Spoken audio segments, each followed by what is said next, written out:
Chapter 12. I'm burning up. I'm speaking in tongues. It had become so commonplace that Sirius sometimes forgot to fully appreciate it, forget to bask in the nostalgic awe he used to feel in those first few months. Quietly, he crept into the hallway, stopping just outside the bedroom door. Softly settling his back onto the wall, he let his head fall backward, his eyes fall closed. And he listened. That warm wonder moved through his chest, a fond, familiar sort of tugging feeling at the base of his sternum that nobody else in the world had ever been able to give him.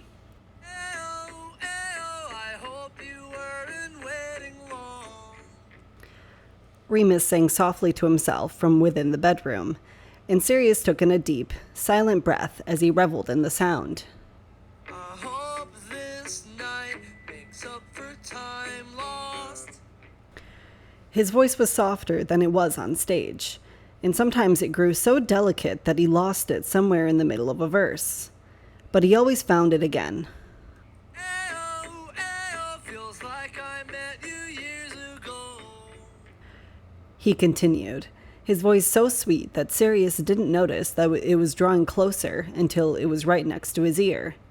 Sirius pried one eye open to see Remus had leaned around the corner of the doorframe just as he finished with the last line. We're picking up right where we left off. Your voice still does things to me, Sirius confessed, turning his head to place a quiet kiss to Remus's lips. In response, Remus moved from the bedroom and stood in front of Sirius for only a moment before falling into him, hips first, and pressing him to the wall, which was Remus's favorite thing to do. I would hope so, considering we've only been together for 4 months. He hummed contentedly, letting both hands slide up the wall over Sirius's head so he could lean in even further. We should have moved in together the day you left the church, Sirius said, still huffing about it. Come on, you've got to admit it was a little fun when I stayed with James and Lily in your old bedroom, Remus said with an adorable wrinkle in his nose, unsettling his characteristic gold frames.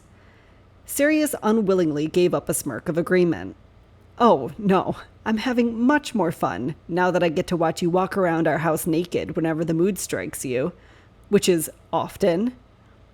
I'm not naked now, Remus said, with a playful roll of his eyes, as Sirius deliberately let his gaze flitter down Remus's exposed chest before moving back up to his eyes. I'm wearing pants, thank you.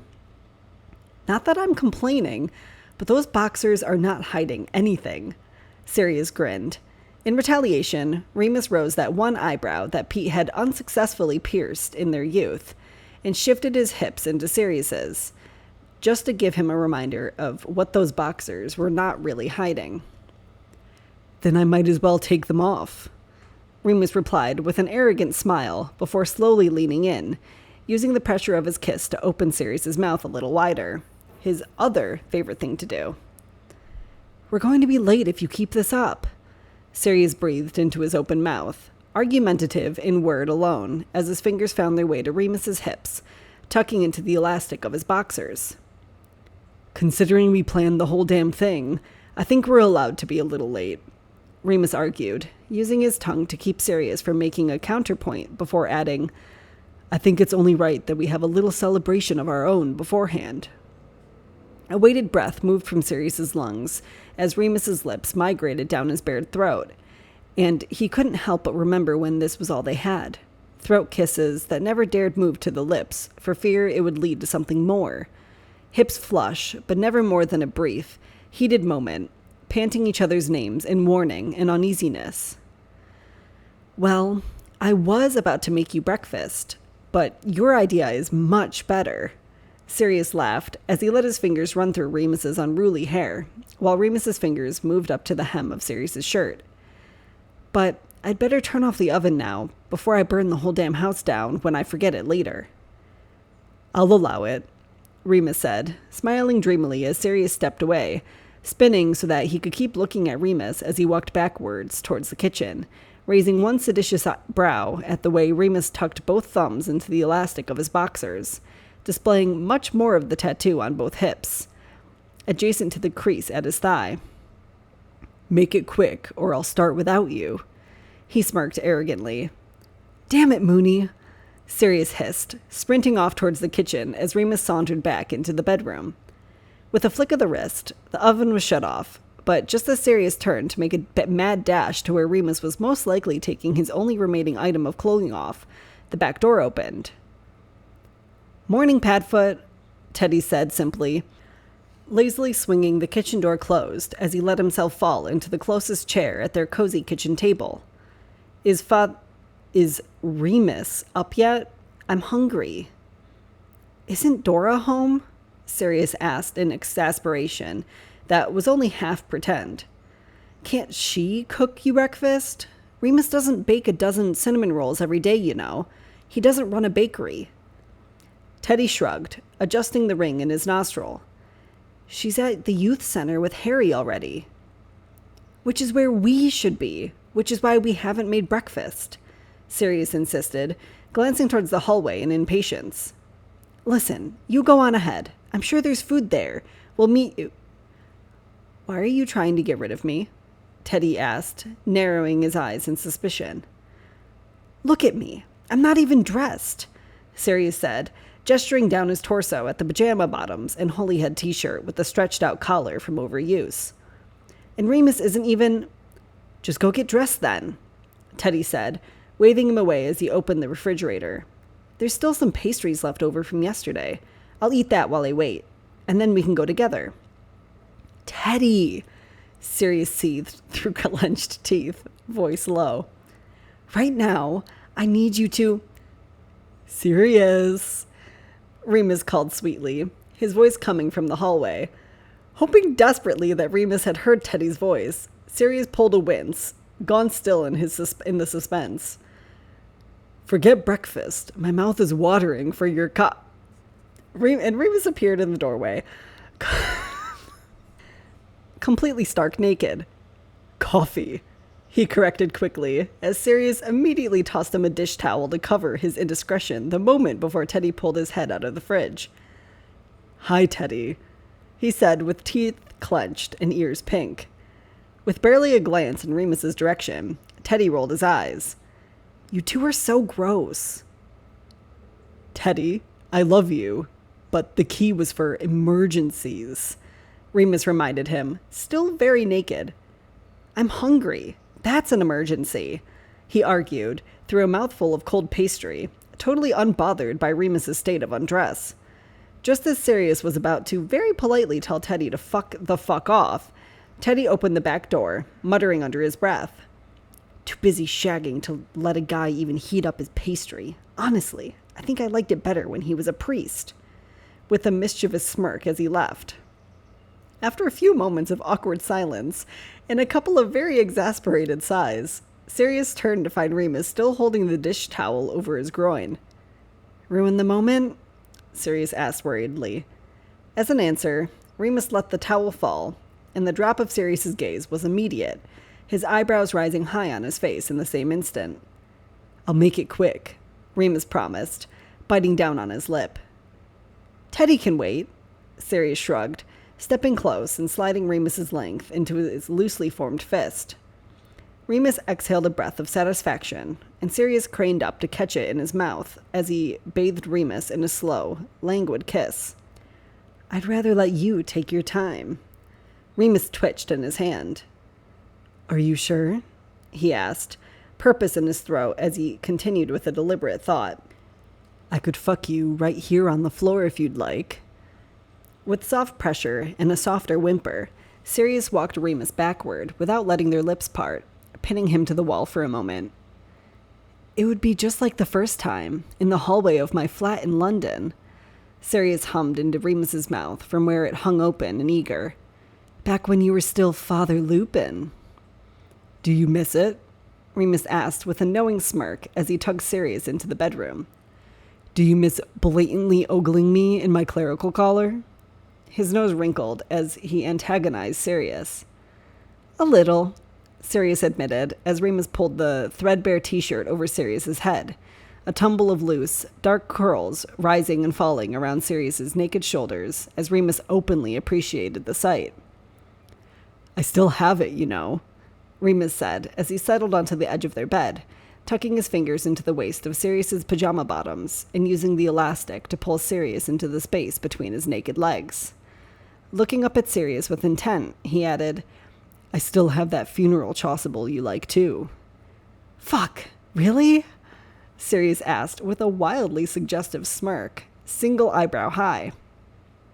"And I'm still legally ordained," Remus continued, preying on Sirius's weakness, working the rest of Sirius's clothes from his slender hips. "Technically, you wouldn't be incorrect to call me father." "Fuck me," Sirius groaned, though it may have had more to do with the fact that, as soon as Sirius was hanging bare before his lips, Remus took him wholly into his mouth, then all the more deeply into his throat, as Sirius continued to speak. "You just want me to say that thing that makes you come so hard." Slipping Sirius from between his teeth, Remus spoke, using the break in his words to lap hungrily at the tip of Sirius's cock. "And what thing is that?" he asked specifically, spurring Sirius to say it again as he moved further onto the mattress, tugging at Sirius's hips so that he would follow his mouth. With wordless direction, Remus situated himself underneath Sirius's spread legs and opened his mouth, waiting. "Bless me, father," Sirius teased with a smirk, watching the incited way Remus swallowed, the moth on his throat fluttering in anticipation. All at once, Remus licked his lips, leaning up to swallow Sirius's cock, impatient with Sirius's deliberately slow movements. As he let his head fall back onto the mattress, Sirius had no choice but to lean over him, bracing against the mattress with both hands. And as Remus reached up to hold Sirius by the backs of both thighs, Sirius let slip a wavering, "Fuck me, father." Remus responded with a deep and vibrating moan, eyes rolling closed as Sirius thrust into his throat again, a little deeper, with Remus's grip on his thighs tightening and pulling him in further. For a moment, Sirius got lost in the debauched expression on Remus's face, his mouth sucking greedily under sunken cheeks, his amber eyes only opening to get a glimpse of the absolute ruin on Sirius's face. With a soft pinch to Sirius's thigh to get his attention, Remus gestured with a nod over to the bedside table, speechless, yet with his mouth still filled with Sirius's throbbing skin. In understanding, Sirius paused in his thrusting to rummage through the drawer, and as he leaned over, he pulled slightly out of Remus's mouth. Softly, Remus mouthed at the head of Sirius's cock as he let his fingers ghost down the backs of Sirius's legs and back up again until Sirius finally leaned back over him, bottle of lube in hand. Without a word of instruction, Remus held out his hand, watching Sirius with an inflammatory gaze as he continued to openly kiss the plush pink head of Sirius's cock, and Sirius applied a sufficient amount of lube into Remus's waiting palm. There was a hum of satisfaction in Remus's voice as he slipped his hand down between Sirius's legs, his shoulder rubbing against the inside of Sirius's thigh as he began to pleasure himself underneath Sirius. At first, Sirius was so focused on the heavy breaths that moved through Remus's nostrils, and the desperate hum in his full mouth, and the subtle movement of Remus's arm that he nearly pulled out of Remus's still open lips. But Remus craned up to keep him there, arguing with a delicate, aching moan until Sirius moved back onto his hands, pressing into Remus's throat again. Sirius moved back into the rhythm, thrusting into Remus's eager mouth in time with the motion of Remus's fist that he could feel between his legs. At the same moment that he began approaching a familiar edge, he felt Remus's hand slide up the back of his leg, his fingers wet and slick. When Sirius's attention focused on Remus's expression in response, there was nothing there but avarice and need. That expression remained in place as Remus's softened touch slipped into the crevice of Sirius's skin, the calluses on his fingertip rough against Sirius's hidden, delicate skin. At first, Remus's finger drew a tight but gentle circle, still wet and warm, eliciting a perpetual shudder in Sirius's aching skin. "God, please, just fuck me, Mooney," he begged, his voice indelicate and high, and Remus obeyed at once, sliding without friction into the depths of Sirius's skin with a satisfied hum in his occupied mouth, the movement of Remus's other hand around his own cock increasing in equal measure. The harder Sirius fucked Remus's mouth, the more mercilessly Remus fingered him, adding another finger until he could surely feel Sirius throbbing between his teeth, aching with the need to spill out between them. Remus's breathing was sublimely heavy, panting out warm through his nostrils against Sirius's belly with every inward thrust, though his breaths were shunted every time Sirius drove in so deeply that the precipice of his airway was half filled with Sirius's cock. The breaths in Sirius's chest grew more shallow, too, with every thrust of Remus's fingers and every expertly timed swallow in Remus's tightened throat. "Remus, Oh, fuck," Sirius called breathlessly, on the verge, his exclamation hollowed out into a soft, prolonged cry of, "Oh, God, Remus," as his fingers shuddered, his thighs quivered, and he spilled out into Remus's mouth, the muscle around Remus's fingers fluttering with every continued stroke. After a thick, wet swallow, Remus pulled off Sirius's cock to breathe out. "Can I still fuck you?" "Yes," Sirius exhaled sharply, still wildly aroused, but absolutely spent. "But I've got you," Remus softly assured him, as Sirius collapsed onto the mattress next to Remus, and Remus shifted out from under Sirius's limbs. Without being asked, Sirius lifted his hips from the bed, and Remus held him on either side, his fingers still wet against Sirius's skin. For a moment, he paused, placing several tender kisses to the base of Sirius's spine, and Sirius could feel him stroking his own cock, just keeping himself hard. "Do you want me to—" Before he could finish asking, Sirius gave him an avid response. "Yes, please," Sirius answered eagerly, and without another moment of hesitation, but a trembling breath of anticipation, Remus buried his face in the cleft of Sirius's skin, his tongue finding that same delicate skin that his fingers had found, circling it with his tongue the same way. "Remus," Sirius called out, the fires that his orgasm had put out almost immediately reignited. "Oh my God." Remus paused his lazy oral exploration of Sirius's wet skin, only to say, "Jesus," in that trademark Irish lilt that got a little heavier, a little less subtle when Remus was really stimulated. With a warm, heavy breath, Remus tilted his head back in again, kissing every part of Sirius's skin underneath his lips until those kisses grew open and messy and full of tongue. No longer was his tongue drawing delicate circles. No longer was he lapping indolently at the plush of Sirius's skin.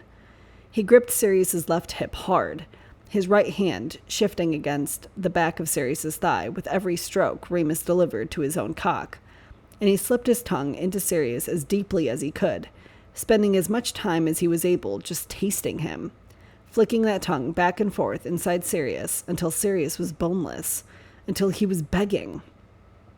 "Remus," he whined, his voice a whisper from his breathlessness. "Fuck me senseless."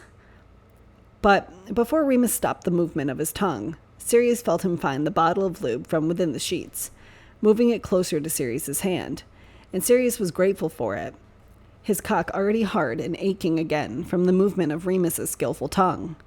With a generous palmful, Sirius fisted his own cock, letting out a little sigh of satisfaction that quickly turned into a moan from the curl of Remus's tongue. Just when Sirius thought he would come from the wicked drive of Remus's tongue, from the merciless way Remus fucked him with it, Remus pulled away with a sharp, panting breath, straightening his back again to align his hips with Sirius. And when he pushed in, there was nearly no resistance at all with how open and wet Remus's tongue had gotten him. With a groan, Remus pulled out and thrust in again. "Fuck me," he groaned, both hands tight to Sirius's hips, and Sirius stroked himself in time with Remus's thrusts. "Talk to me, Padfoot," he begged, rolling his hips. "I want to come to the sound of your voice." There was a careful smile in the corner of Sirius's lips as he readied to fulfill Remus's favorite whim. But the only thing on his tongue was truth, and he said it without thinking. "God, I love you so much," he said honestly, delirious in the closeness of the last orgasm, in the approach of the next one. A quiet breath moved from Remus's lips, his hips slowing for a moment as he said, "That's the first time you've said that to me," in a tone that carried weight. While he continued the movement of his hips, he slowed to a tender pace, pushing Sirius's hair to one side so he could lean forward to place a sentimental kiss to the back of Sirius's neck, and Sirius indulged him, arching backwards to facilitate it. "Technically, I said it at the church first," Sirius reminded him, turning his head so that Remus could continue lavishing him in affectionate kisses, most of them falling behind Sirius's ear, leaving him shivering under the warmth of Remus's anxious breath. "I meant it then, and I mean it now." "Sirius," Remus sighed deeply, moving one hand from Sirius's hip so that he could hold him adoringly by the glass edge of his jaw, peppering tiny kisses down Sirius's neck and across the shoulder blade. "Don't tell me I made the mood too heavy for you to keep fucking me." Sirius laughed, taking Remus's hand on his face to move it to his mouth, pulling Remus's middle finger into his lips. "No, Remus paused, pressing in deeply as Sirius swirled his tongue around Remus's finger, and Sirius could feel him twitch at the added stimulation, but his hips remained still. "Sirius, Don't say anything, Remus, just," he said as he pulled Remus's fingers from his mouth, taking in an unsteady breath and straightening his back carefully with Remus still buried within him. He didn't want Remus to feel forced to say it in return. He didn't want to ruin the momentum any further. "Just fuck me," he commanded, moving Remus's hand down to his own cock and coaxing his fingers to stroke. At first, Remus was quiet, moving as Sirius had instructed, and the air was weighted with things that went unsaid. But, as always, Remus did the one thing that Sirius didn't expect him to do. "Say it again," Remus softly requested, pressing his chest to Sirius's back, their hips flush again. "Fuck me," Sirius repeated, lowering his voice further as he leaned his head back to rest it on Remus's shoulder. Despite how Remus's body responded to that phrase, Remus let out a restless breath. "No, I want you to say the other thing," he answered quietly, and Sirius couldn't help but remember the way Remus had said that very phrase the first time they were together like this. "I love you." Sirius said those words again, and this time, his voice was a little more fragile, a little more cautious, a little more subdued. If Sirius thought Remus's body had responded the first time, he had been mistaken. Under this weighted phrase, Remus let out a heaving breath against the overly sensitive skin at the curve of Sirius's neck, just before devouring it entirely, sucking and biting until it bruised. "Again," Remus demanded, the harshness of his voice in strict opposition to the adoration for which he was appealing. But as he carefully pulled out, only to plunge into Sirius again, and again, and again, the movement of his fist on Sirius's cock stroking in time to his brutal thrusts, Sirius went mindless, ready to bend to Remus's every whim, especially when Remus whined, "Again, Sirius, please, God." "I love you, Remus," he called out, all at once on empty lungs, as Remus let out a low, grateful moan into the bruised skin underneath his sharpened teeth. All these confessions were swelling in Sirius's chest, and before he could stop himself, the emotions began gushing. "And I've never been in love before, and I've never been so fucking terrified like this before, and I don't want to just do the things to you that are godless and vile and profane. I want to do things to you that are disgustingly romantic and annoyingly affectionate because I love you, Mooney, more than I have ever loved anything in all my life." Jesus fuck. With one last exhale, Remus shuddered against Sirius, his twitching hips pressing in tight and his fingers trembling around Sirius's length. "Christ," he sighed heavily, sated and still, pressing a soft, apologetic kiss against the skin he'd just violently assaulted with his mouth. After a few seconds of coming down from his climax, he unwillingly pulled out of Sirius with a groan, sounding discontented to have to separate from his bond to Sirius. "Come here. Sit back," Remus instructed, settling against the headboard and pulling Sirius in between his spread legs, sticking up his fingers with more lube before returning his fist to Sirius's cock, much to Sirius's very vocal appreciation. With his free hand, he pushed Sirius's long hair to one side, clearing the space to kiss Sirius all over the place where he'd marked him. Finally, looking towards the bedroom door, Sirius said, "You know, we probably should have closed that door, now that Teddy lives next door to us," he said with a playful wince as Remus let out a breathy laugh against his skin, wrists still shifting in a dedicated rhythm. "And also, since someone gave him a key to our house," he added, turning so that he could see the smile on Remus's face, muted and sweet. "He knew we were shagging. He wouldn't have come back," Remus argued. "Besides, it couldn't be as bad as that time at James and Lily's when they were home and we didn't realize it." "Oh, James still won't let me live that one down," Sirius groaned, for more reasons than one, as the grip of Remus's fingers tightened around him. "Speaking of James, I gave him a key too." Remus let out a short laugh. "Well, now they have two, because I just gave one to Lily yesterday." "As soon as they move next week, that'll be 3 neighbors who will have no concept of what a locked door means," Sirius said with a laugh that dissolved into a panting breath. "God, Remus." "If they walk in on us often enough, they'll learn to start knocking," Remus assured him, kissing down the prominent bone of Sirius's shoulder blade again. "I'm surprised they agreed to move here." "You should be more surprised that I agreed to move here, considering it's less than a block away from my mother's house," Sirius argued, but it was short-lived as Remus's kiss moved up his neck, the still unsettled breath from Remus's orgasm panting out heavily into his ear, sending a jolt down his spine. "I wasn't surprised at all," Remus stated plainly. "You knew I couldn't leave this place with all the work that I've put into it. Not to mention, I couldn't leave Teddy or Harry, and neither could you. Besides, all the seeds that you planted here are finally bearing fruit," Sirius spoke proudly, reminding Remus of all he'd accomplished. "Your charitable youth center opens today." "Our youth center," Remus reminded him. "Yours and mine, and James's, and Lily's." "When Mary told me that day at the church that she had another employment opportunity, I never thought you'd both been planning the idea all that time," Sirius said with a comfortable smile.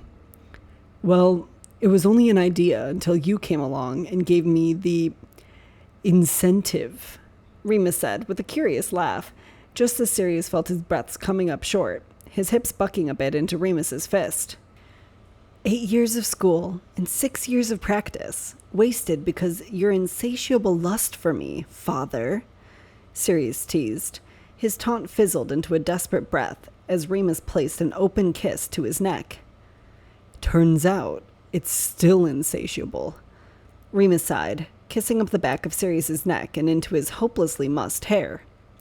"Because I've spent the last hour making love to you, and I think I'd like to make love to you for the rest of my life, Sirius, because I love you too, more than anything," he whispered, burying his confession in a mass of words, using the increased stroke of his fist as a distraction, but I didn't get past Sirius.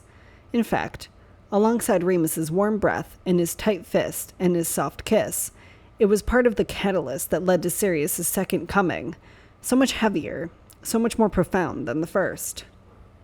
"Oh, fuck, Mooney," Sirius breathed out, every muscle shuddering, every inch of his skin fluttering, every vein pulsing, and every flood of every orgasm for the rest of his life beginning and ending with Remus Lupin. As he spilled out over Remus's softly curled fist, Remus let out a satisfied moan, pulling his hand away from Sirius's aching skin, evidently to admire the slip of Sirius's orgasm between his fingers.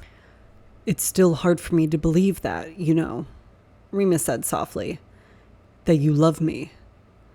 With a derisive snort that evolved into a laugh, Sirius replied, "I've got a foolproof way to make you believe it."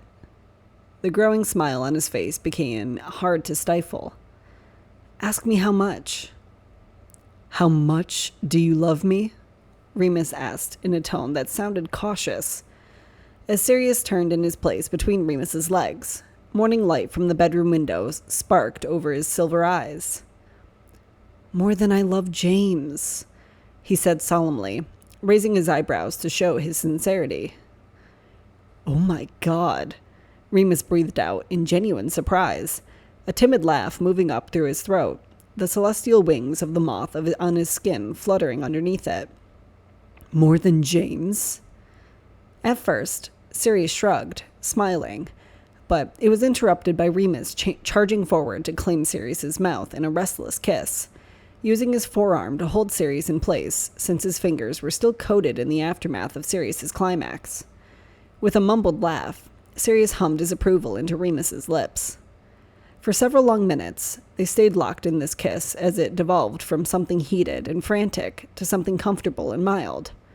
After a while, when Remus moved his hand to Sirius's ribs, still sticky and wet, Sirius thought he'd forgotten about opening day at the youth center and about all the things they still had left to do beforehand and all the people waiting on them to arrive, until he spoke. "Say it again," Remus asked of him, a request into the depths of Sirius's mouth, a split second before he suddenly pulled away, holding out both hands to draw Sirius along behind him, and Sirius didn't hesitate to take his grip, despite the messy slide of their palms as they moved together. "I love you," Sirius repeated as Remus led him into the washroom, turning on the shower. "No, the whole thing," Remus corrected, pulling Sirius close, watching and waiting. Sirius rolled his eyes. "I love you more than James." As Remus stepped into the cloud of steam, he glanced back at Sirius with a rise in his brow that had the scar running through it, smiling wickedly. "I'm telling James you said that." The moment they walked up to the youth center, a dozen people all swarmed in, all at once, to fight for Remus's attention. The hot cocoa vendor canceled last minute, Mary reported in a tone that conveyed worry, but not panic. Teddy was trying to fix the sound system, which had evidently been working up until that moment, according to Dora. James and Lily hesitated to mention that they were still workers finishing up installing the tile in the main room. Tugging on his sleeve was Harry, who had been not so patiently waiting all that time for them to arrive. After a breath, Remus just smiled. Every crisis was handled with grace and with ease. Having thought ahead, Remus had already booked 2 separate hot cocoa vendors, and a single call to the second was all it took to arrange for them to account for a larger crowd. It was getting cooler outside, after all, and surely their youth center was not the only place arranging for an early autumn festival like this. The sound system problem was practically easy for Remus himself to fix, having an abundance of experience with audio equipment from his shows with Holyhead.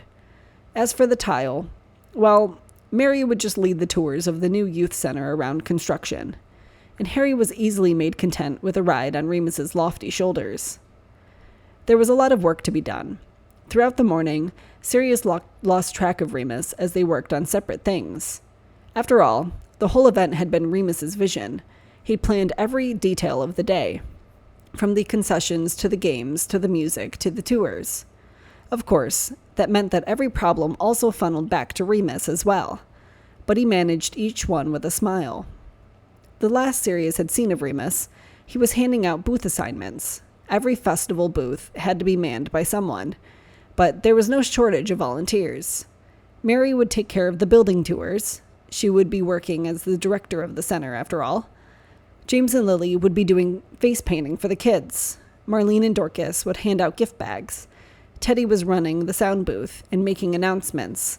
And Sirius had volunteered for something specific. The festival wasn't meant to start until late afternoon, when the sun sank low into the purple sky and a chill moved through the air, when hot cocoa tasted the sweetest and twinkling lights looked the most inviting. Everyone was bustling around to make last-minute adjustments before the main gate around the grounds opened. With only a few minutes to spare, Sirius began looking for Remus, passing Pete at his booth, where he would be drawing caricatures, and he gave him a little wave.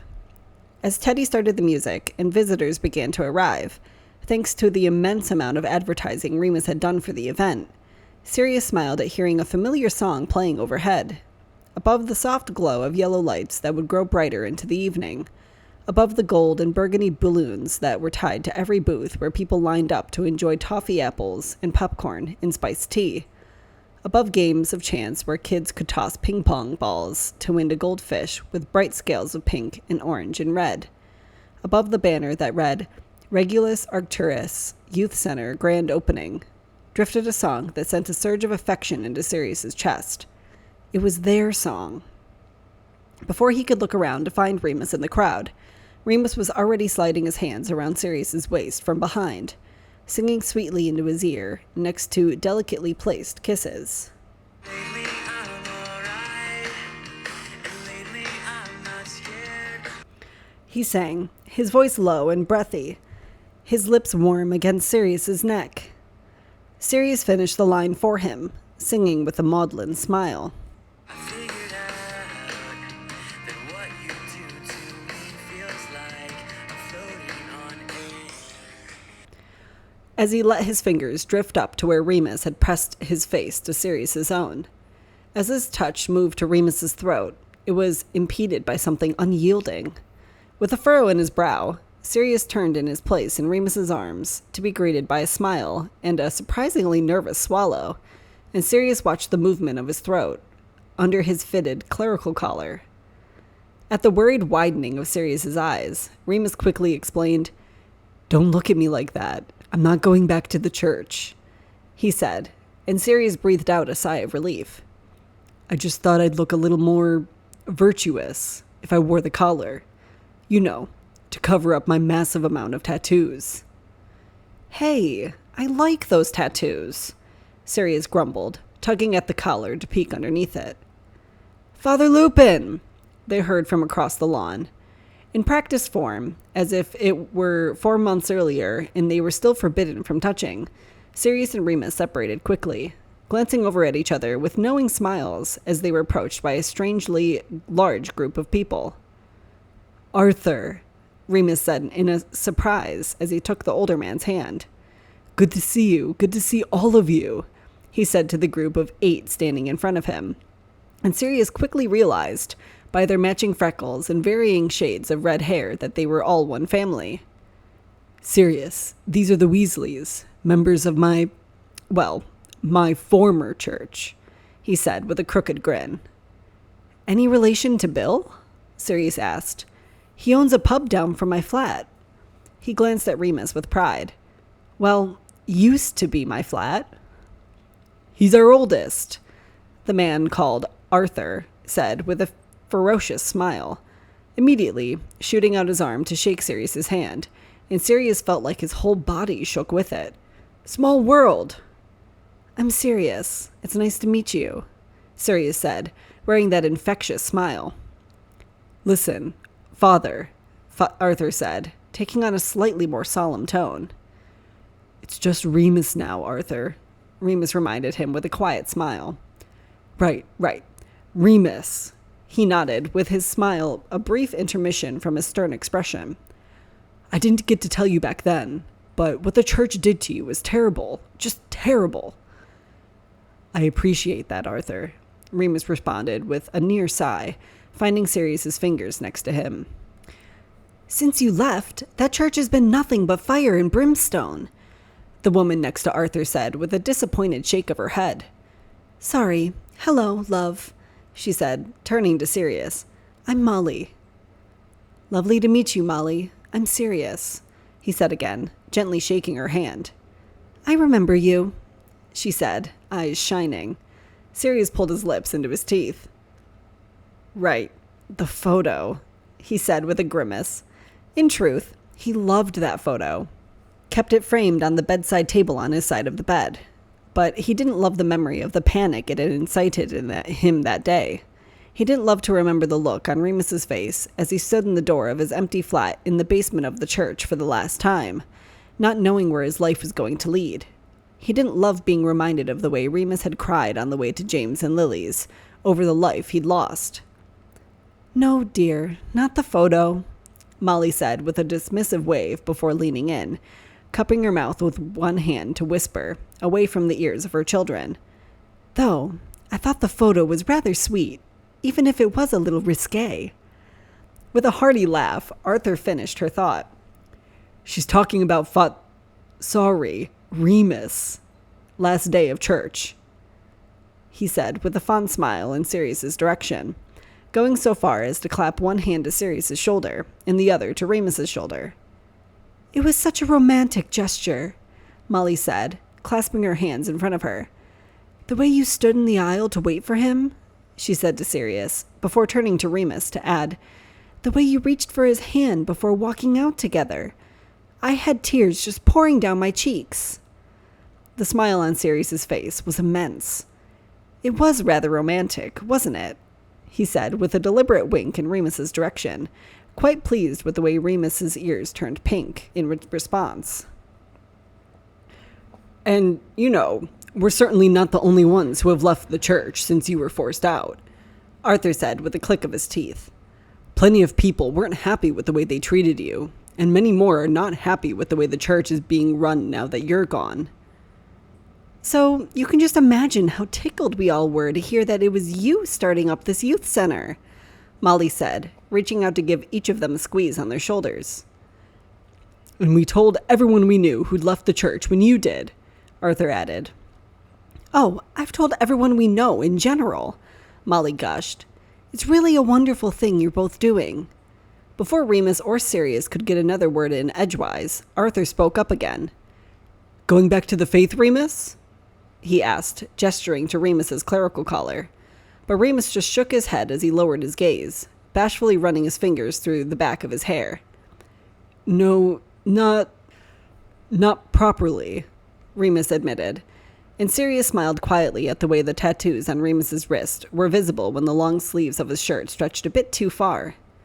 I just think the color lends me a little more esteem than the tattoos do. With another loud laugh, Arthur shook his head. I think you'll find you won't need it, he said with a wide grin. It was good to see you, Arthur, Remus said, reaching in to shake Arthur's hand again, in that same two-handed way that Pete shook his hand the first time Sirius met him. Prayer groups start on Wednesday evenings, if you and the kids want to come by. Maybe you and Molly can help me lead. Love to, Molly beamed, a curious twinkle in her eye as she added, and I think you'll find we're not the only ones willing to volunteer. As they walked away, and Remus waved at the kids of varying ages who followed after them, Sirius realized that there was practically a queue behind them, and they were all there to talk to Remus. Molly had been right. They were all former members of Remus's church, and there wasn't a soul among them who didn't want to help Remus with running the youth center in one way or another, whether it was donating money, donating time, donating food, or talents. Marlene, Dorcas, Alice, and Frank had all volunteered to give free music lessons for their respective instrument once a week. Pete had offered a free art classes. It was probably an hour later when Sirius managed to pull Remus from the crowd, citing his other duties for the evening. And this queue was even longer than the first. With a devious grin, Sirius dragged Remus towards the booth, much to Remus's loud displeasure. His complaining alone drew quite the crowd. As Remus settled into the seat, his toes dipping into the warm water of the heated tank underneath him, Sirius called out in an obnoxious voice, "Dunk the priest! Baptize the holy man!" You know, when I agreed to this, Remus sighed, I didn't know it would be this cold out. Which is why I forked over the extra cash to get the heated dunk tank, Mooney, Sirius said with a wide, cheesy grin. I'm not a sadist, you know. At first, Remus opened his mouth to add a snarky comment, likely full of innuendo, but he quickly clamped his mouth shut again, glaring at Sirius. You owe me one of those apple pastries from Frank and Alice's booth when this is over, Remus bargained, just as the first contender stepped up, a gleam in his eye as Sirius handed him a weighted ball. This is for what I almost had to see this morning, Teddy said with a sneer as he launched the ball at the target. It was a bullseye. With an adorable yelp, Remus went straight down into the water. As Remus energetically resurfaced, flinging the wet curls from his face with a sharp toss of his head, he spit a mouthful of water into Teddy's direction, laughing as he yelled, Maybe that will teach you to knock next time, Teddy. Sorry, Teddy, my boy. I agree with Remus on this one. Sirius shrugged, leaning out of his booth as Remus did the same from his tank, and they met in the middle with a very wet kiss, made worse by Remus's intentional splashing. Though, I will admit, it was exceptionally entertaining to watch. One by one, all their friends came by to take a turn sending Remus into the warm water bath, but they all made it up to him by bringing him a warm drink or a pastry or a caricature of him submerged in the tank. Pete said he would be offended if they didn't hang it in their living room, in between dunks. Watching his friends meld seamlessly with Remus's friends left Sirius with a grin so wide that it burned a blissful soreness into his cheeks. James and Pete and Kingsley were conspiring about how to get Sirius into the dunk tank next. They thought they were being sneaky, but they weren't.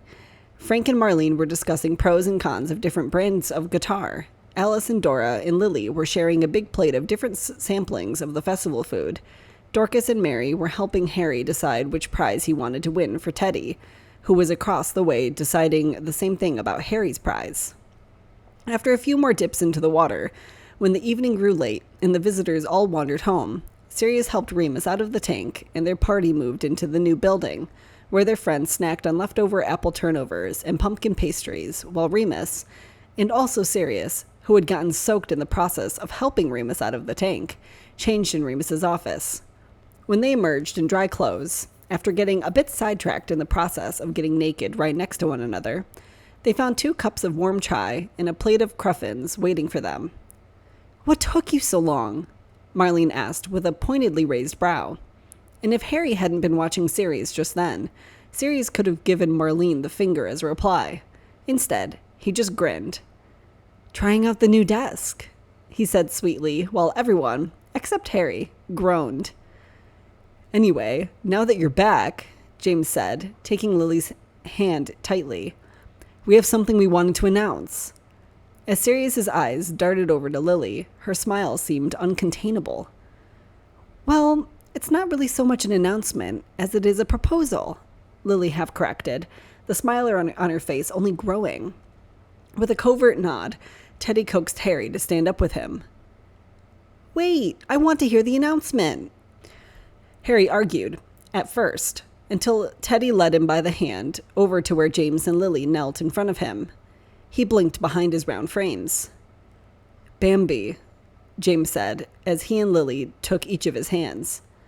"Lily and I were wondering, well, we were hoping, actually, that you might want to come live with us from now on."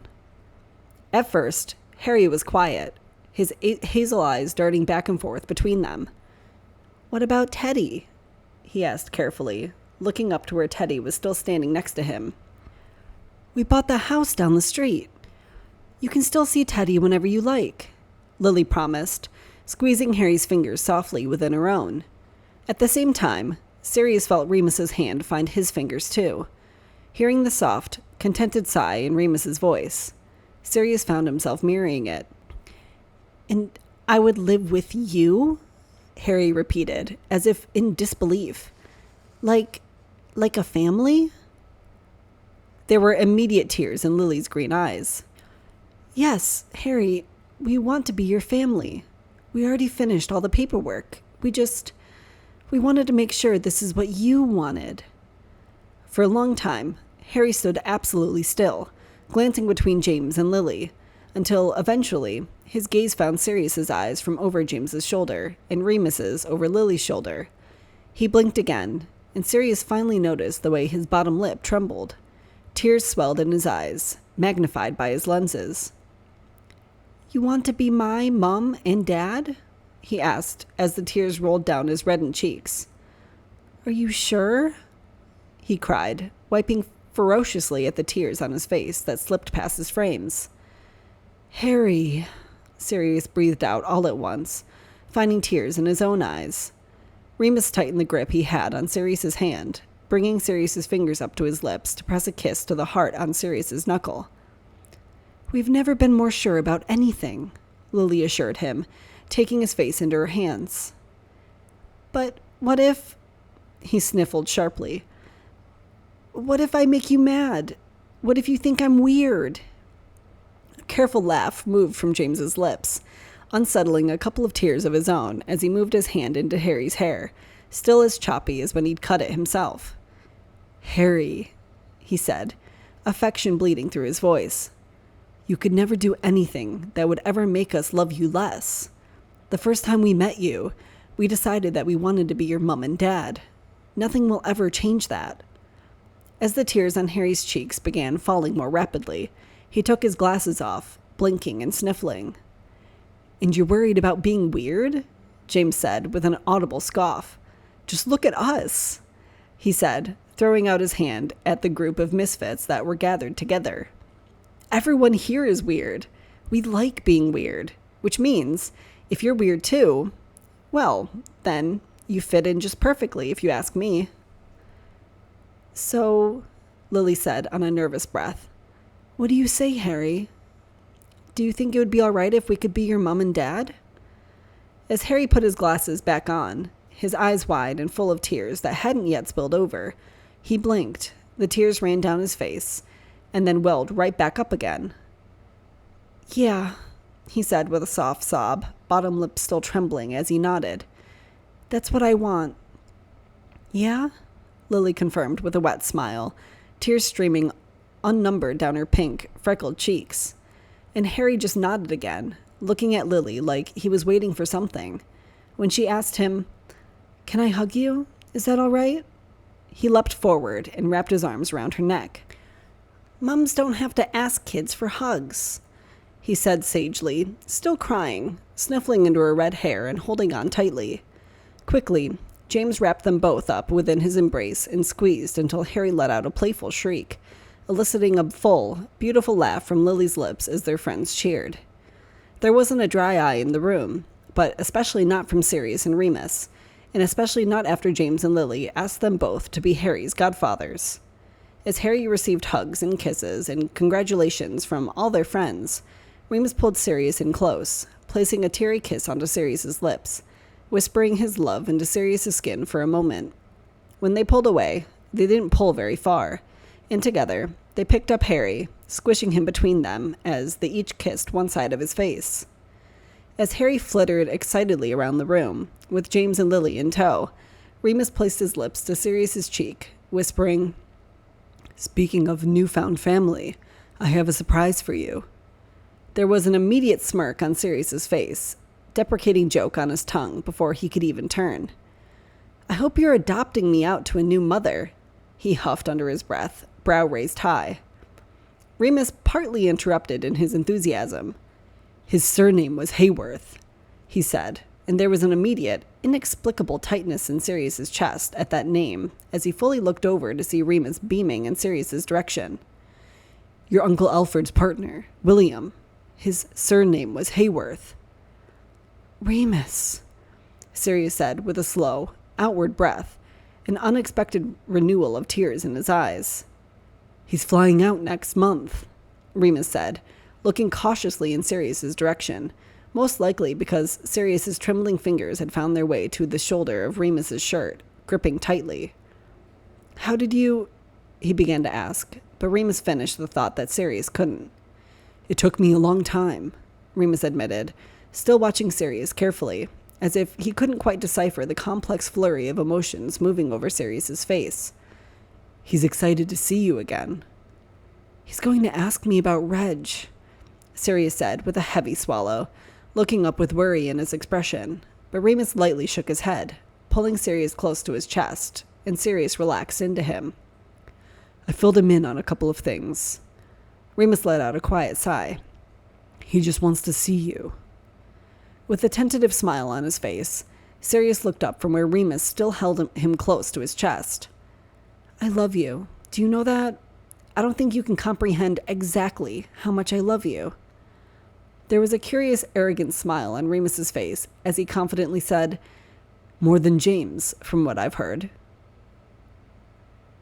"Feels like we haven't been here in ages," James said, taking a deep breath in, and Sirius knew he was breathing in the scent of spilled whiskey and stale cigarette smoke. It was a strangely nostalgic smell, and Sirius couldn't help but smile at the memories it invoked. One memory, quite in particular. That's because you're a fucking parent now, with responsibilities and shit, Sirius grumbled, though he actually couldn't have been happier for James and Lily and Harry.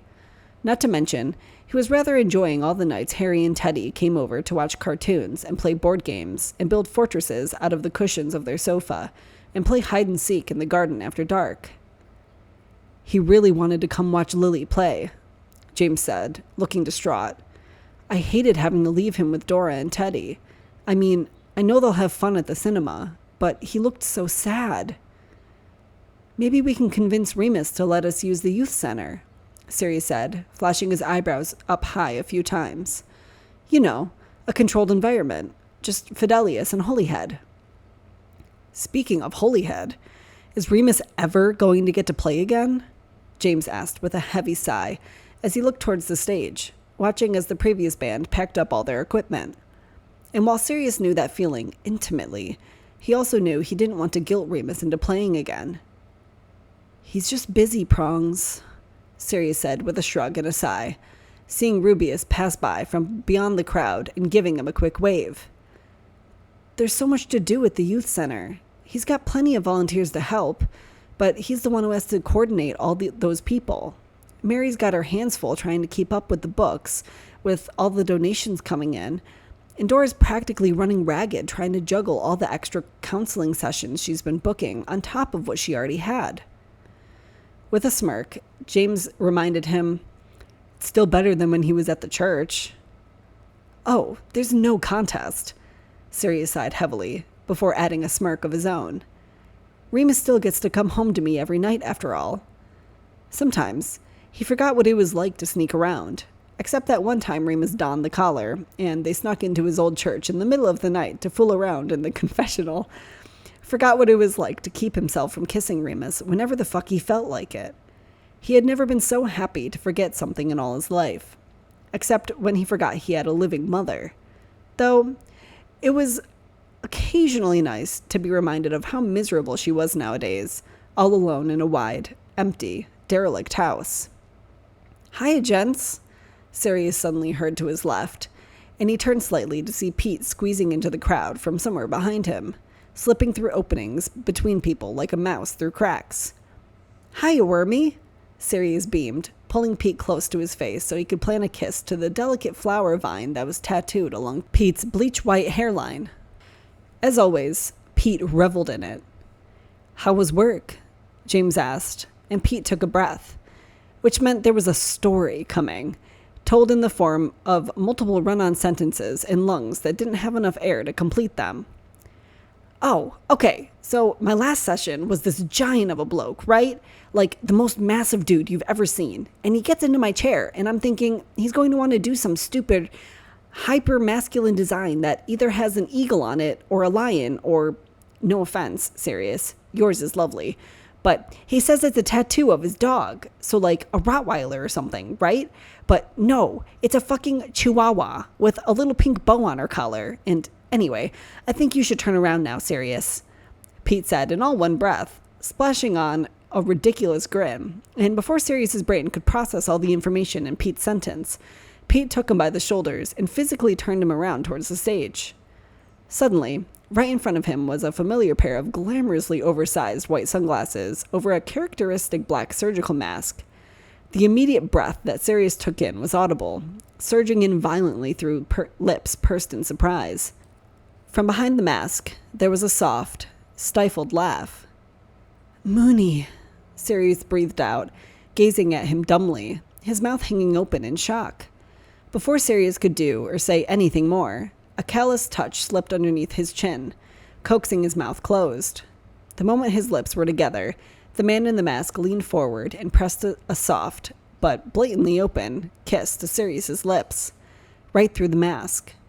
Sirius's mouth went back to hanging open, but for only a moment. You son of a bitch, Sirius hissed, finally snapping himself out of his trance under which he had been so unwillingly, but blissfully, placed. That careful laugh puffed out from underneath the mask again. You could have told me. Sirius reached forward and tugged on the hem of his trousers. Where's the fun in that? A familiar but muffled voice responded, and Sirius couldn't help but laugh, remembering the last time those words had been said in this exact context. As the band continued setting up, Sirius allowed himself to revel in the sight that he hadn't seen in months. The plaid overshirt, sleeves rolled up to the elbow to display his forearm tattoos, the line of a hymn, a ram skull, an elephant-headed god, prayer hands on fire. Now, there were a few new ones alongside. The phases of the moon across the backs of the knuckles. The word padfoot in stick and poke style that Sirius had inked on his wrist himself, in a lip print just behind his left ear, which was the spot that made him go a little weak in the knees. As always, he wore an ironically sacrilegious t-shirt, and this one read, "Punk rock saved my mortal soul," which Sirius got additional pleasure from, considering he was the one who had picked it out. Over one shoulder hung a floral strap, holding up the matte black Rickenbacker 6-string bass guitar that Sirius had recently seen hanging over a lot more naked skin.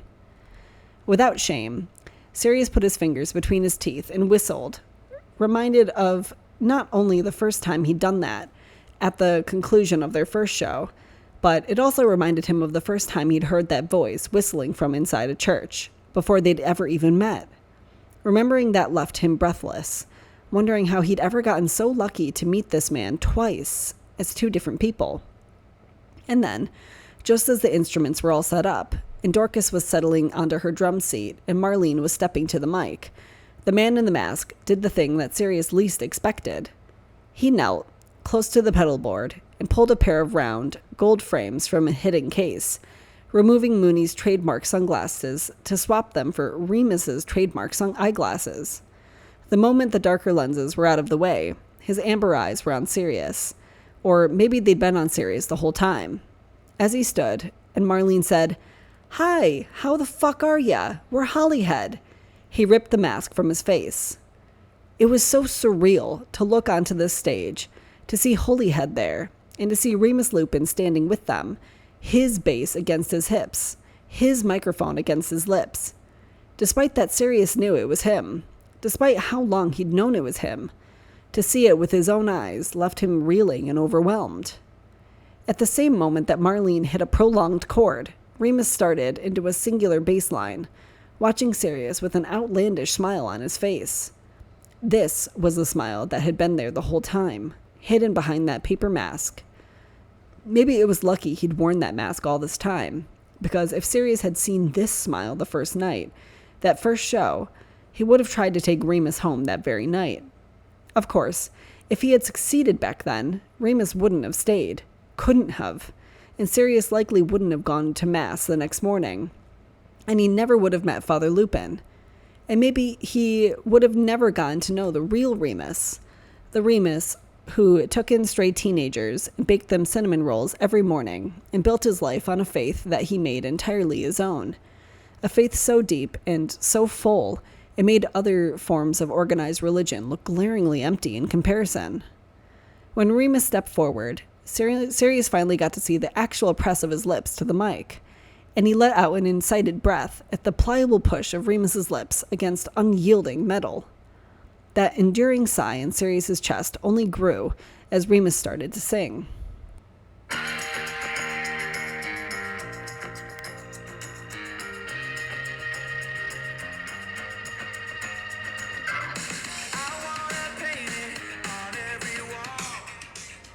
He sang, that smile ever in place as he unashamedly serenaded Sirius in the crowd.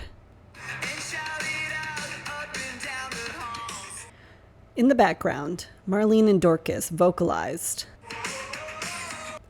and they looked as enamored as Sirius was to see Remus playing with such blatant and bared enthusiasm.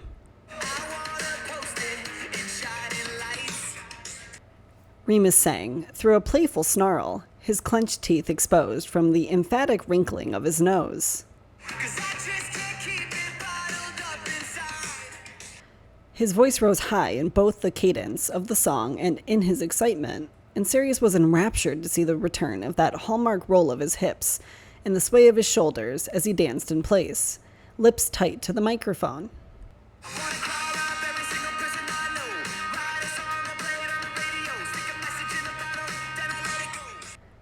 He sang all in one breath, with that distinctive gasp in his breath-starved throat as he replenished the oxygen in his lungs between lines, and it left Sirius just as flushed as it had the first time he'd heard it. Together, he and Marlene and Dorcas all carried a in the transition, and as Remus looked over at the girls, they all looked absolutely giddy.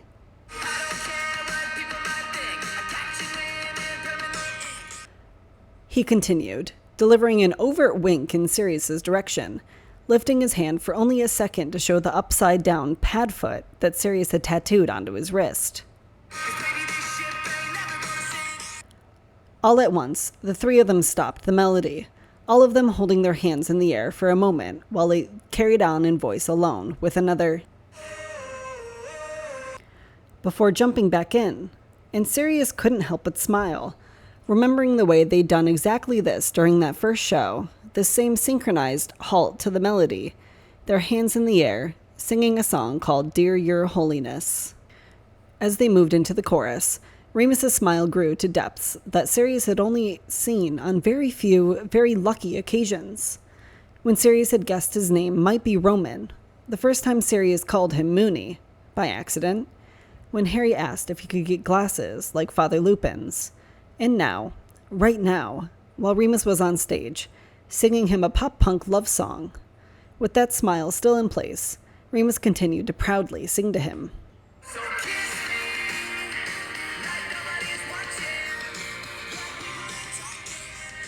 He pronounced sharply, reminding Sirius of the way Remus was forced out of the church because of people talking. But when he moved into the next line, Sirius grinned wildly.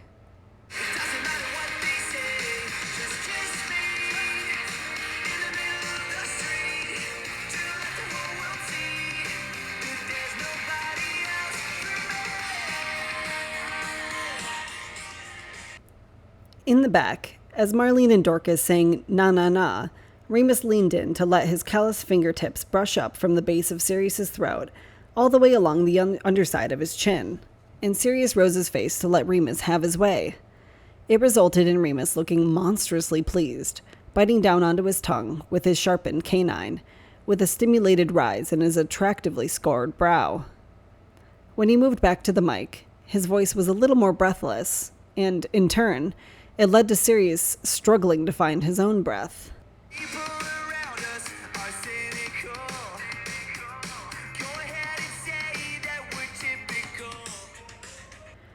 He crooned, leaning heavily into the mic as Marlene and Dorcas harmonized behind him with "Whoa, whoa, whoa." With his uniquely amber gaze directed at Sirius, the stage lights changing the color of his eyes 10 different shades in an instant, he continued with,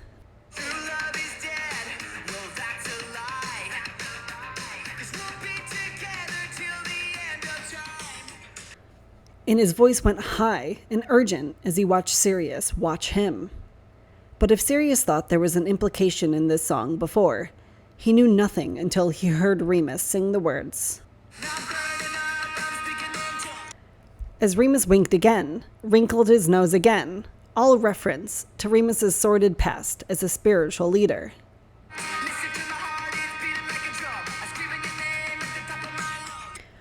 Once more, as Marlene and Dorcas provided the backing vocals, and Remus's mouth wasn't occupied, he quickly pulled his bottom lip into his teeth so that he could gaze down at Sirius with want and intent, and Sirius returned that look tenfold.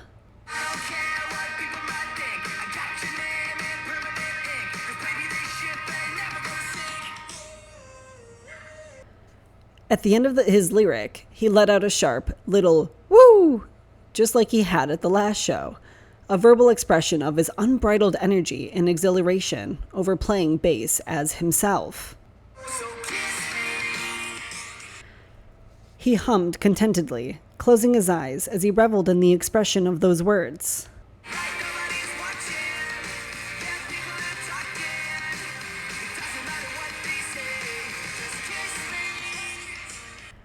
He said with urgency, and Sirius was ready to obey his commandment.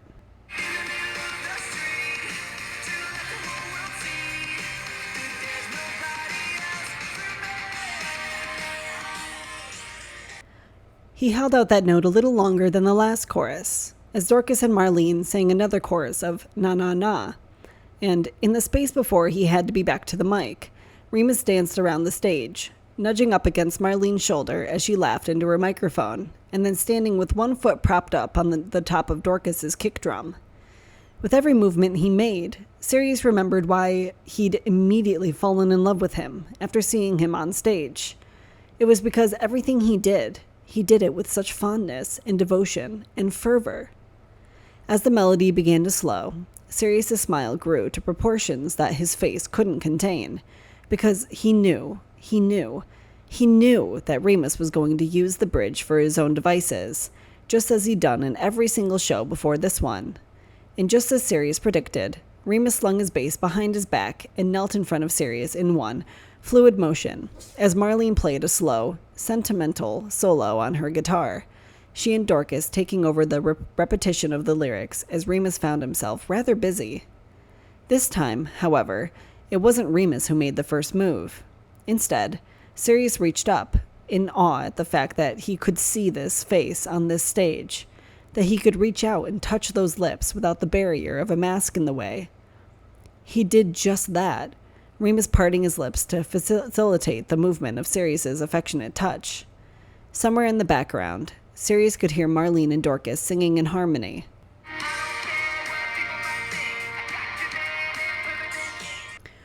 And before Sirius could wrap his fingers around Remus's chin to pull him down, the song came to an abrupt halt. In that empty space, Remus immediately surged forward and claimed Sirius's lips in a profoundly impassioned kiss. His fingers curled around the base of Sirius's skull to pull him in that much closer. Suddenly, it was almost like none of the last 4 months had even happened, because having Remus's lips to his just then gave him the same jolt down his spine as the first one through the mask, as the near miss in his mother's house, as the one in Remus's flat before the prayer vigil. It left his limbs tingling, his body weightless, his mind empty except for a devoted focus on the taste of Remus Lupin's lips. Just as Sirius began to lose himself to the warmth of Remus's mouth and the lull of his tongue, a sharp clearing of Marlene's throat shook them from their bliss, though not quite enough for Remus to pull away from Sirius. Instead, he glanced over, one eye open, their lips still firmly locked together. Marlene clicked her tongue. "Right, yeah, that was the part where you were supposed to come back in," she said, looking hilariously exasperated as he finally pulled off Sirius's mouth with a wince, leaning back in for another quick peck before moving back to his feet, using a single swing of his hips to shift his bass back into his waiting hands. "Let's just try that again, shall we?" she asked, laughing. With a nod, Remus shouted a 1, 2, 3, 4 some distance away from his mic, and they moved immediately back into the chorus. So kiss me like nobody's watching. He sang, glancing down at Sirius, audibly laughing into his mic at the flushed expression on Sirius's face, as Remus's own ears went pink.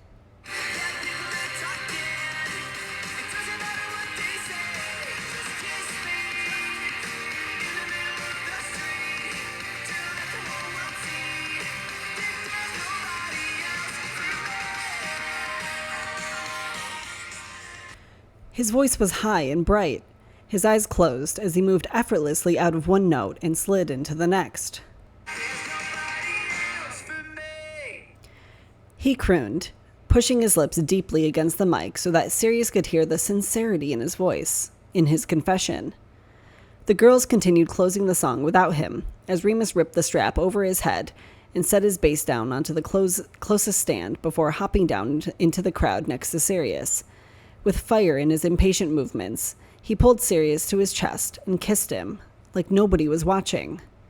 Sirius only pulled away to say breathlessly, "I guess I was right about that thing I said to James after the very first Hollyhead show I ever saw. It looks like it may end up being true."